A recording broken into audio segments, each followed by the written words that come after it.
Hello, everyone, and welcome back to the Showing Up to Your Life podcast and YouTube channel. My name is Art Burns, and I know I say it all the time that I'm so excited to be here with you today, but today I'm actually extra excited and especially excited to be here with you because we're going to talk about one of my very favorite topics, all right?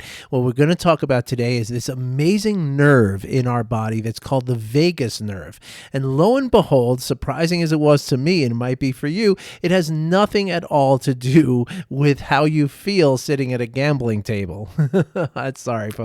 That's just an obligatory dad joke I had to throw in there. But no. The vagus nerve is actually not even spelled like that, Vegas. It's spelled V-A-G-U-S.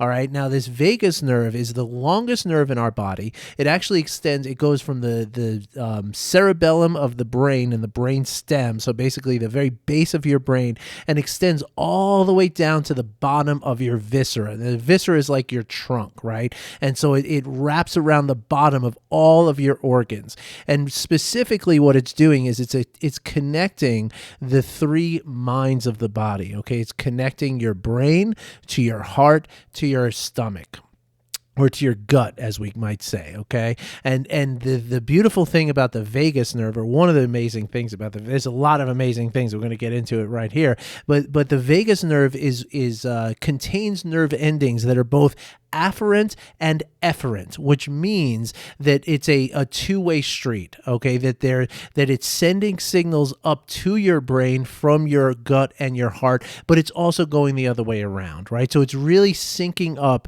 these three minds that we have, right? We have the gut knowledge that our gut instinct, right? That's a real thing, and I've talked about that here before, and I'll talk about it here again, I'm sure. But we also have the heart knowledge, right? The heart wisdom, right? Which is something like, when you trust your heart, right? When your heart tells you what to do, that is also a very strong intuition that is very real. And then, of course, there's the knowledge of the brain. And it's really interesting that the heart and the stomach both contain neurons that are extremely similar to the brain, the neurons that make up your brain. So it's a very real thing that we literally have these three separate brains in our body, and the vagus nerve is this thing that connects them all together. And that is just amazing. It also happens to be, for trivia's sake, the longest nerve in our whole body, right? So it's a big deal, right? And so it really does play off of what we talked about yesterday, right? When we talked about fear versus the awareness of danger that we might have, right? And how fear is the emotion that is going to trigger the stress response in our body, okay? So, how the vagus nerve connects to the stress response, is through the influence that the vagus nerve has on our parasympathetic nervous system. Okay, so when we're in the stress response, right, there's two different main branches of what we call the autonomic nervous system, right? There's the sympathetic nervous system and the parasympathetic nervous system. Again, these are both contained inside the autonomic nervous system, but they're two different branches of the nervous system.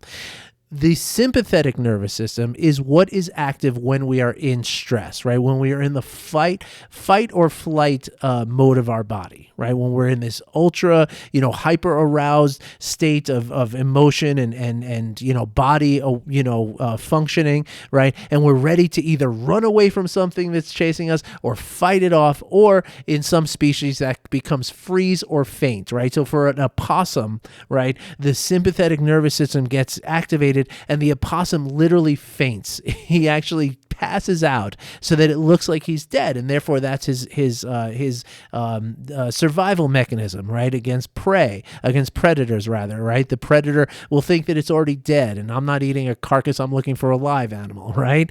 And so but for us, right, for humans, it's fight, flight, or freeze mostly, okay?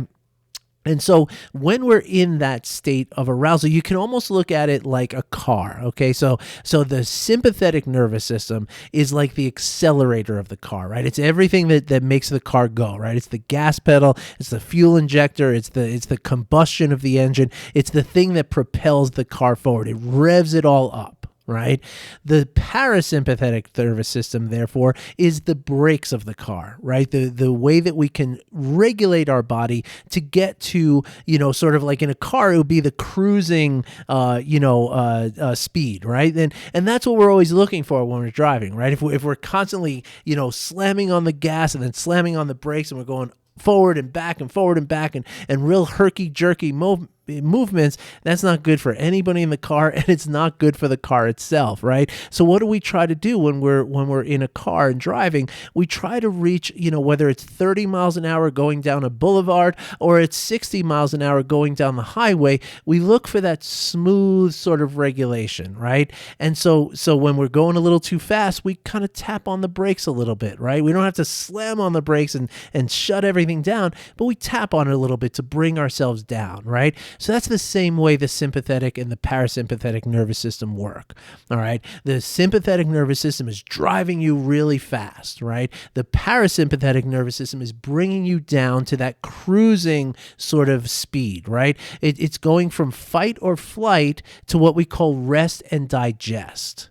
All right. And at any given moment, just like in a car, at any given moment, what we're trying to do in our bodies is bring ourselves back to that place of regulation, right? The state of homeostasis that it's called, right? Which is where everything is working the way it's supposed to.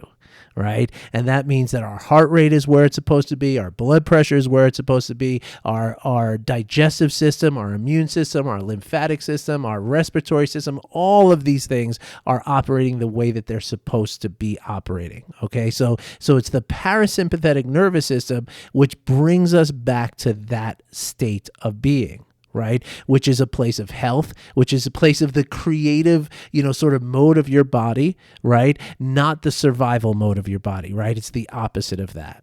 Okay. So the vagus nerve is what kind of triggers that parasympathetic nervous system, right? So without the vagus nerve, for instance, right, we might just drive with our pedal to the metal all the time, right? It's the vagus nerve which kind of, recognizes that, okay, the threat is over. Now it's time to bring things down for our own, internal survival, right? Once we've survived whatever the threat is out there, the vagus nerve helps to bring us back in an internal, organism way, bring us back to that regulated space where we can be healthy and happy and functioning.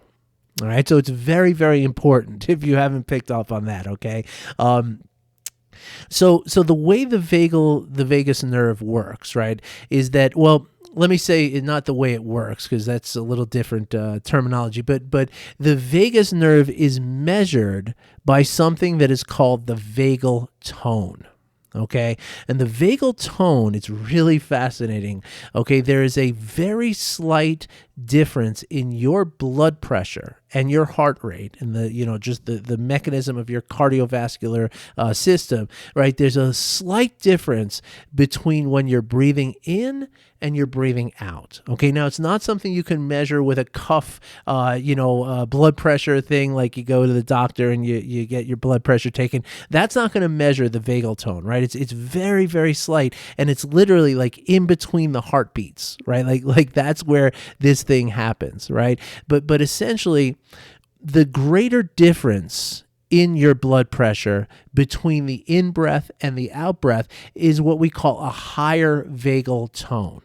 Okay, so when there's a greater difference, right, when you have a more of a calm in between the breaths, then your vagal tone is higher. A lower vagal tone means that there's not as much difference in your blood pressure between the in-breath and the out-breath, okay? Now, why does this matter, okay? It matters for some very important reasons, in fact. So the first thing that we want to talk about is the fact that, again, the vagus nerve and the vagal tone, the vagal tone basically says how functioning is your vagus nerve, right? How stimulated is it? How alive? How ready to go is it?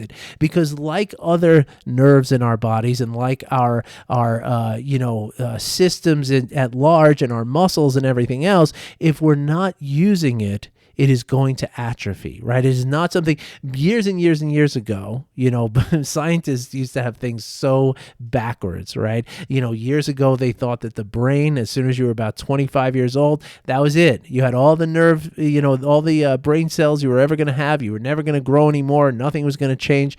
And now we know that that's completely untrue. So the same thing used to be true for the vagus nerve, that they felt that, once you reached your maturity of adulthood where your body was finished growing, that at that point, your vagal tone was what it was, and it was never going to change. Well, now they know differently, right? And they know that actually a maintenance of this vagus nerve and a practicing can increase the vagal tone, or the ignorance of the vagus nerve and ignorance of any of the practices can lower the vagal tone over time. So it's very much the kind of thing where, use it or lose it, right?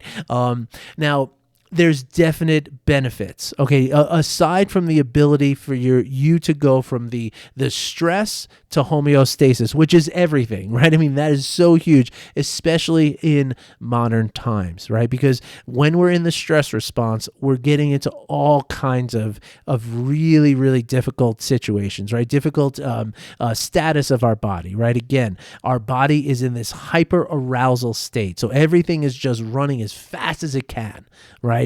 And of course, this is really not healthy for you. Okay, if it's meant to, the stress response is meant to last maybe 5 minutes, 10 minutes at the tops, right? But how many people do you know that have stress in their lives?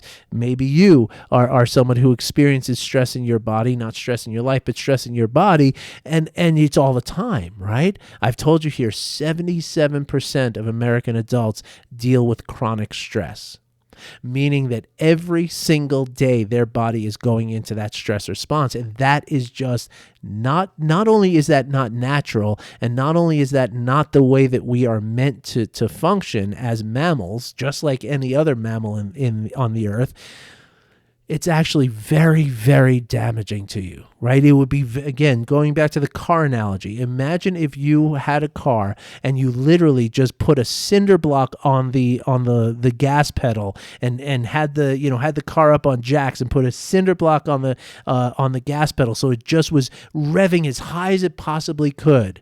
Right? How long do you think that car would last before things started breaking down? In fact, that's one of the things that they do to test cars, to test how the cars are designed, right? That's the test that they put it under. It's called a stress test, just like you might go through a stress test at your doctor, right? And the idea of a stress test for the doctor is to see how quickly you come back down, what kind of resilience to that stress you have.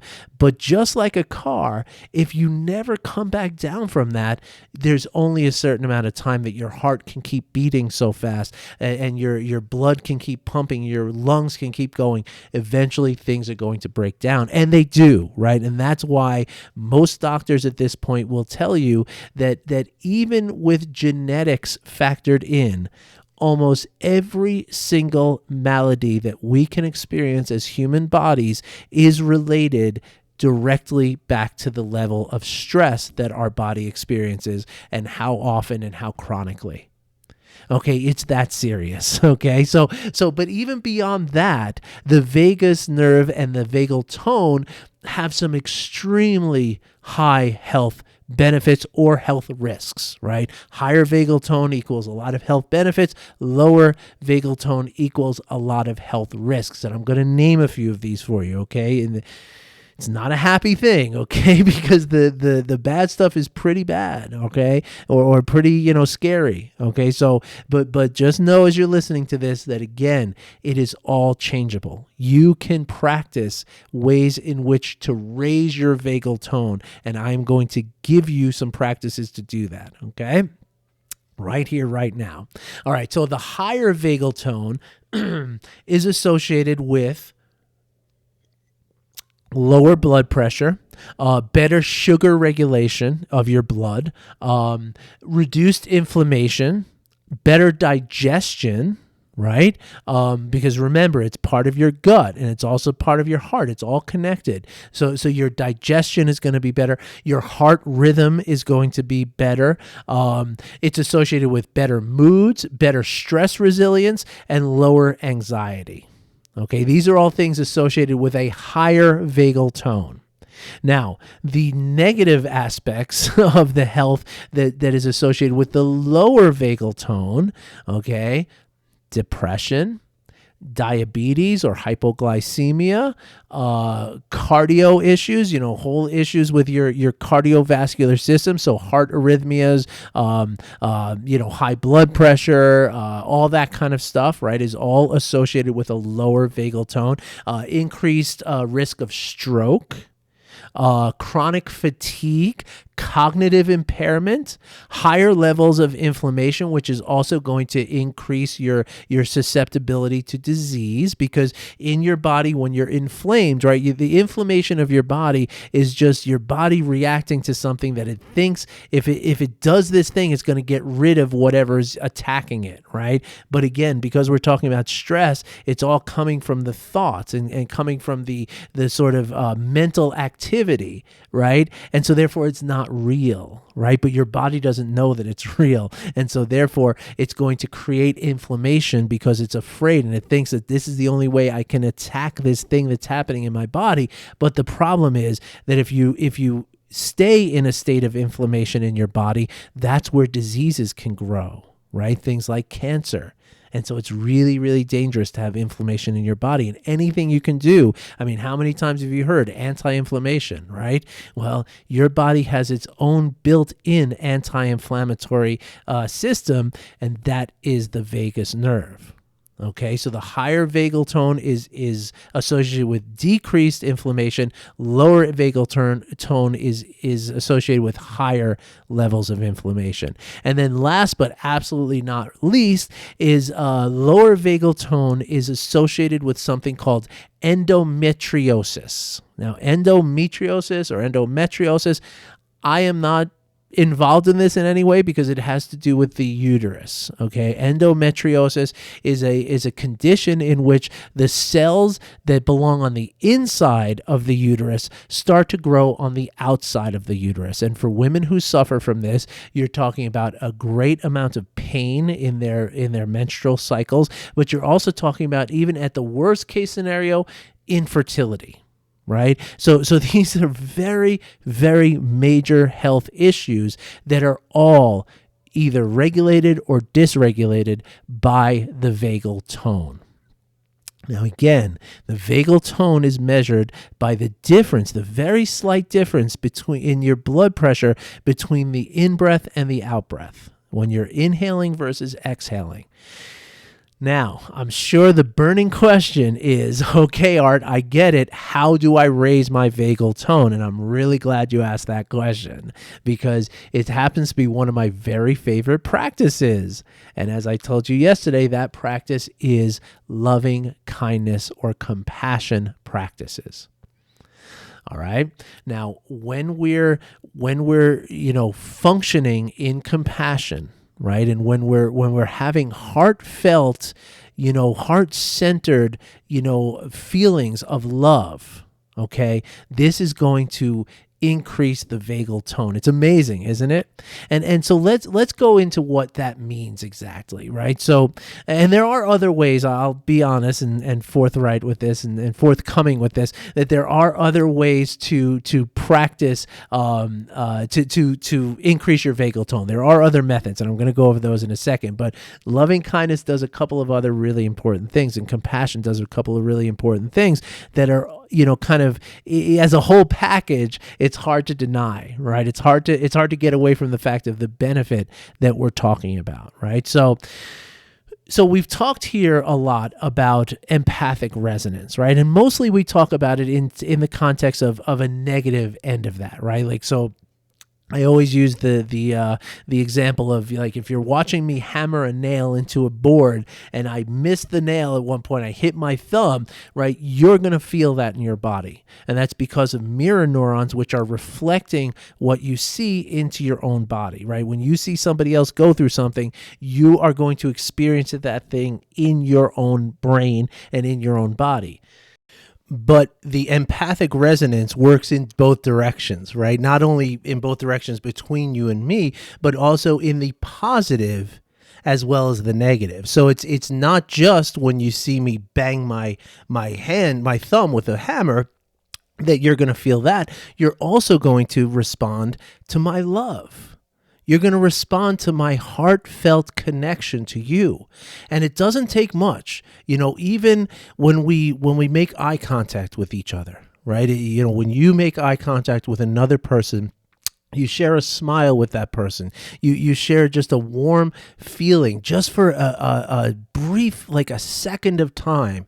In that moment, your your two bodies are syncing up with each other. Right. And of course, this would take more than a second, obviously. But when you are connected to someone, right, again, through eye contact, through a smile, through a kind word, through any kind of compassionate or kind endeavor at all, what starts to happen is your heart rhythms will actually start to sync up. Your brain neurons, like the mirror neurons, will start firing together. You will start to, feel each other in your own gut, right? And again, it's not just when the negative things happen, but it's also when the positive things happen. So your vagus nerve responds to this, because remember, it's afferent and efferent, right? So the organs of the gut, all the vital organs, but especially the gut, the heart, and the brain, the vagus nerve is sending information to the brain through these different organs, and it's also receiving information from the brain to these different organs, right?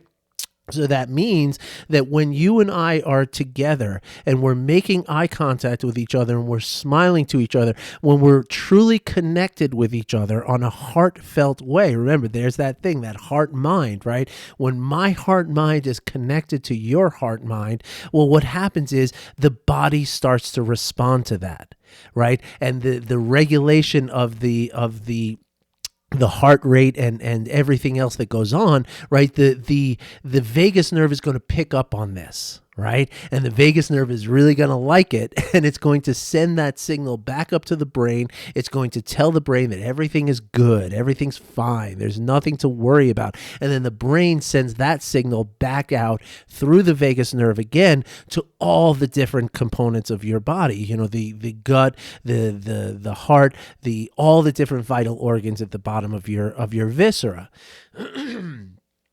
So what this means is that as we practice compassion, right? And again, just doing loving kindness meditation has been shown to increase the vagal tone, scientifically, medically speaking, right? That if you spend 10 minutes, 15, 20 minutes a day practicing loving kindness, which is just as simple, and I'm going to give you this practice in a couple of minutes, but just as simple as picturing people in your mind and wishing them well, right? Just doing that increases the vagal tone.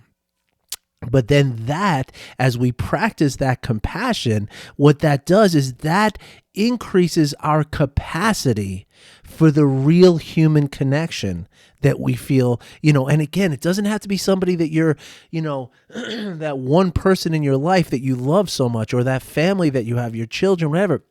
I'm talking about even at the grocery store, right? While you are online and the cashier is just, zapping your stuff through, if you can connect with that person, even just for a few seconds, this is still going to happen, right? The vagal tone is going to increase, not only your vagal tone, but the other person's vagal tone as well, right? Which is really the essence of compassion, right? If I am feeling compassion, pardon me again, compassion comes from the Latin compare, right? Which is to suffer with. So if I am standing there connected to you through our shared human suffering, then actually what I'm doing is I'm decreasing your suffering, because by connecting to you, I am actually increasing your health. I'm increasing, remember, all of the things associated with a higher vagal tone, mood, heart rhythm, stress resilience, lower anxiety. So by connecting with you through compassion and through kindness, I'm actually helping you. I am actually reducing the suffering that you are feeling in your body. Folks, I'm so sorry. I got this tickle in my throat. I had to actually stop the last video and start again. And I got a lozenge because I was, so having such a hard time here. But pardon me. But yeah, so that's the reason why this is so important. Okay, so how do we practice loving kindness? Okay, it's so simple, and it's such a beautiful practice. Okay, here's what you're going to do. As with any practice, you want to prime yourself. Okay, so spend a few moments, just close your eyes, just center into your body. Feel, a great way to center your body, or to ground your body, I should say, is to notice the feeling at the bottoms of your feet. Right? Notice your body sitting in the chair which you're sitting, right? Maybe just pay attention to the temperature of the room around you, right? Or is there any noise that's happening? Are there any, what's the light look like coming through the window, right? Just ground yourself for a few moments. And now, when you start to do the practice of loving kindness, it's a 4-step process, okay? The first thing you're going to do, and I have a series of phrases that I'd be happy to email them to you, okay? If all you got to do is ask for them. The phrases are very simple. They are, may I be well. May I be free from suffering. May I be free from fear and insecurity. May I be forgiven for my mistakes and my misdeeds. May I feel loved. May I be happy. Okay, 6 phrases. So repeat them first to yourself.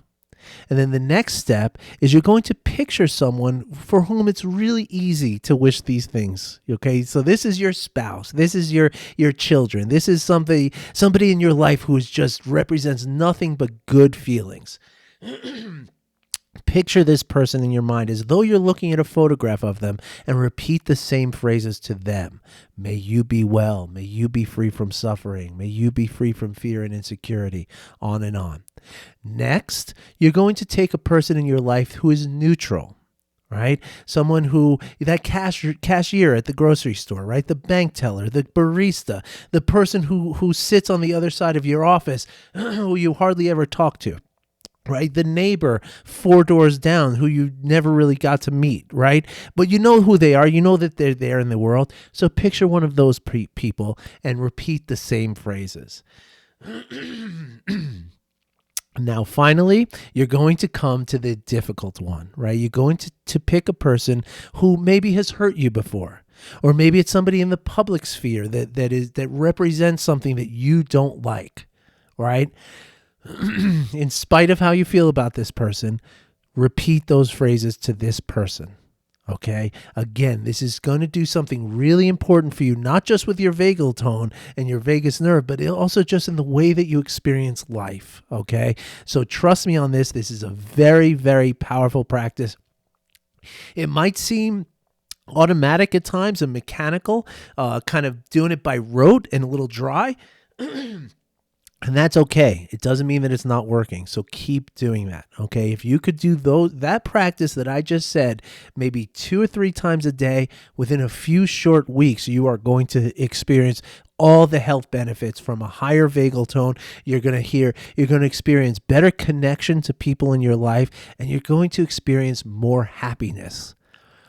And like I say, it's happiness for no reason at all, right? It's just because. So what are the other ways to increase your vagal tone? Because I don't want to be just biased.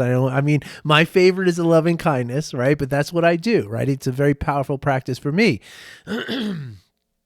Some of the other ways you can do it, singing, right? Anything that you're doing to activate your vocal cords, because the vagus nerve runs right along your vocal cords. So singing, humming, so if you're in the shower, sing like nobody's listening, even if they are.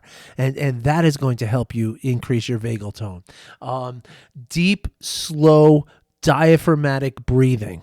Okay, breathing with your abdomen, for 5 minutes a day, that is going to increase your vagal tone. Washing your face with cold water also helps, because it stimulates the nerves in your face, which then stimulate certain parts of your brain, which are connected to the vagal tone. Going to help stimulate it. And also balancing your gut microbiome. Okay, so things like what do you call it, probiotics and things like this, right? If you have stomach issues, right, if you're digestive issues of any kind, take some probiotics, and that's going to help balance the microbiome in your, the bacteria sorry, in your gut, that is going to help to raise the vagal tone as well. Now, here's the thing. It's not one or the other. You can do all of these things, right? Like, I love to sing in the shower. I love to hum all day long. My kids and I have contests about humming songs to each other, right? I do eat a very balanced diet, and I take care of my gut microbiome. I love washing my face with cold water. I love to turn off the hot water at the end of my shower just to get a good dose of that cold water on me. But the point is that all of these are very simple practices that you can do anytime. They do not require special training.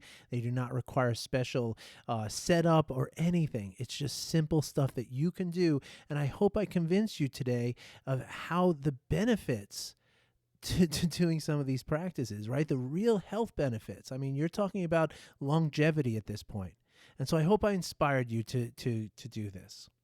And if you would like the phrases of loving kindness, then I am more than happy to send them to you. All you got to do is email me at art@artburnscoaching.com, or just reply to the email that you got the link to this video in, and ask for the loving kindness phrases, and I will send them to you right away in PDF form. I wish you well, everybody. Thank you so much for joining me here. Thank you for listening. Thank you for watching. I can't wait to come back tomorrow and share some more thoughts with you. Take care, everybody. Have a great day.